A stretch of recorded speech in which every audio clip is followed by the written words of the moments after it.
Alberto Gonzáles, uno de los principales asesores del entonces presidente George W. Bush.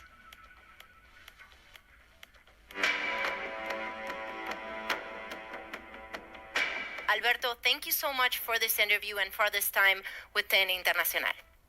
It's my pleasure. Thank you. Okay, take us back to the morning of September 11th. What were you doing and how did you get to the White House when everything unfolded? That morning, I flew out of Dulles Airport in Virginia to give a speech in Norfolk, Virginia. So when I landed in Norfolk, Virginia, the first tower had been hit. My deputy, I was White House counsel, the deputy White House counsel was in the Situation Room. We talked by phone, and we weren't quite sure what had happened, so I went ahead and gave my speech. By that time, the second tower had been hit, so we knew immediately that we were under attack. And so I spent the rest of the morning trying to get back to Washington, D.C. I wanted to get back before President Bush returned home. He began his day speaking at an elementary school in Florida. Mm-hmm. I finally got the Navy to fly me back in a Navy helicopter. As we know, all commercial air travel had been grounded, so I was stranded. But the Navy, fortunately, gave me a ride back in a Navy helicopter. I arrived back in Washington about 2 o'clock. Then about 7 o'clock, we got word that President Bush was coming home. And I stood in the Oval Office porch on the White House and watched as Marine One, the president's helicopter, brought him home.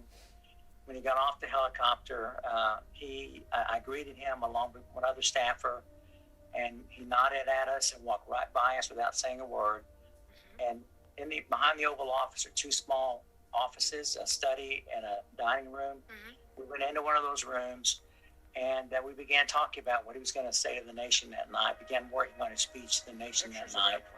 And so about midnight, I went home, and that was sort of my day on 9/11. Okay, when did you become aware that the world was changing, that in the blink of an eye, the world had changed? Oh, I knew immediately things were going to be different, and obviously that evening when we were in that, I think the president's study, talking about his comments to the nation that night, he knew immediately we were at war. This wasn't going to be a simple law enforcement matter where he would send the police or send the FBI to arrest people, read them their rights, and then try them in our criminal courts. As far as he was concerned, we were at war. We were going to use our military. We were going to use our financial resources through the Treasury Department. We were going to use the State Department, work with our allies to find out who was responsible and respond.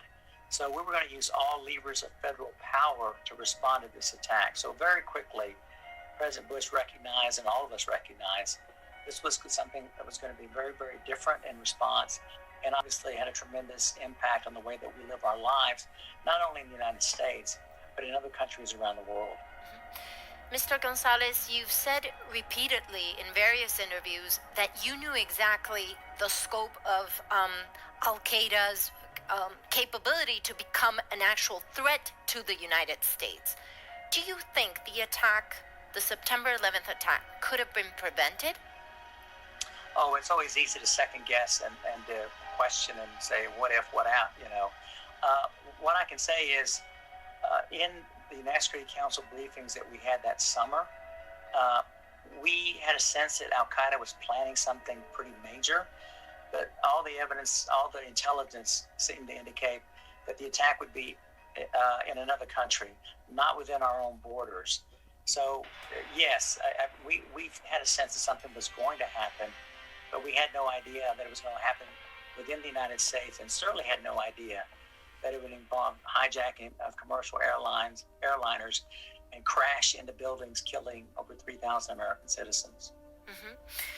What was the hardest decision to make? Because you said you had the role of advising the U.S. president on what he could do, on the scope of his authority in terms of the legal ground. What was the hardest decision to make in that aspect?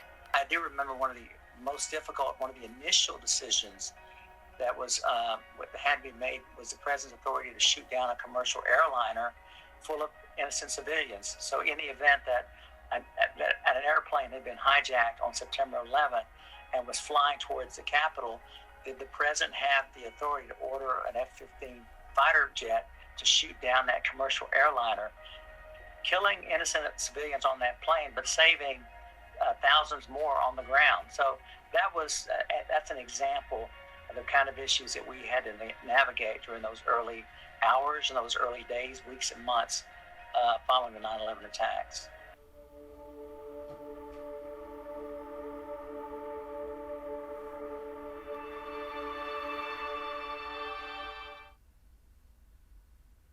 Pepe, te quiero dejar a vos el análisis de lo que acabamos de escuchar, ¿no? Hay muchas cuestiones para extraer de aquí, ¿no? Sí, por cuestiones de tiempo me voy a detener en dos nada más. La misma sensación que teníamos nosotros llevando adelante la transmisión en aquel entonces, algo estaba para cambiar para el mundo definitivamente.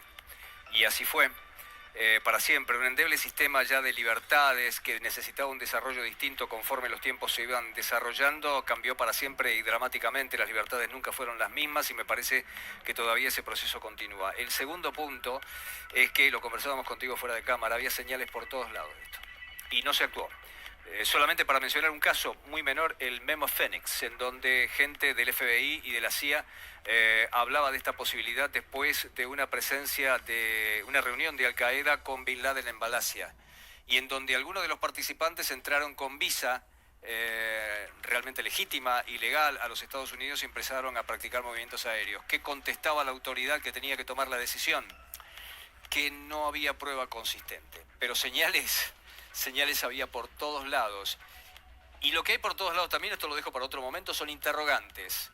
Interrogantes que, por ejemplo, podría haber respondido este funcionario, evidentemente todavía se mueve con un cierto margen, de el por qué el presidente de los Estados Unidos hizo todavía en la escuela de la Florida las cosas que hizo. Si te parece, lo hablamos en un minuto.